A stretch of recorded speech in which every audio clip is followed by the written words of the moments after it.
በ800 ዓመት ታሪክ ውስጥ ያልሰራን ስራ በ8 ዓመት ውስጥ እንዳመጣ ከፈለገው ሰው ጋር ለማዋገት አልኩኝ። ለውጦ ስላሳየኝ ተአምር ሰርቶ ስላሳየኝ ብዥታ የነበረብኝን ነገር በብዙ እጥፍ ስለገፈፈና ተአምር ስለሰራ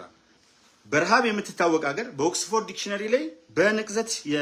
በለማኝነት የተቀመጠች ሀገር በሚገባ ቀይሮ በስንዴ ምርት ከአፍሪካ አንደኛ ብቻ ሳይሆን ሁለተኛ ከሆነችው ግብጽ 3 እጥፍ ማለት ምን ማለት እንደሆነ ስለሚገባኝ 45000 ስፖርት ማዘውተሪያዎች ምን ማለት እንደሆነ ስለሚገባኝ ኢንተርናሽናል ሞኔታሪ ፈንድ ዓለም አቀፉ የገንዘብ ድርጅት ኢትዮጵያ በዚህ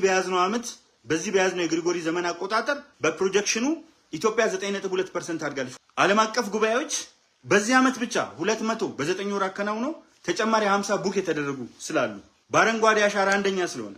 9.5 ሚሊዮን ተማሪዎች ስለሚመግብ 580 ሺህ መኖሪያ ቤቶች አዲስ አበባ ውስጥ ብቻ ስለሰራ በ8 ዓመት በጦርነትና በእናንተ ጃውሳ ወለፈንዲ ጃውሳ ተሰቅዞ ተይዞ ሳተላይት ሲቲ የጫካ ፕሮጀክትና 70 ከተሞችን ስላሳደገ ገጠሩን በእያንዳንዱ የአገዳ የአዝርዕት የፍራፍሬ ልማት ስላንበሸበሸ የትኛውም የዓለም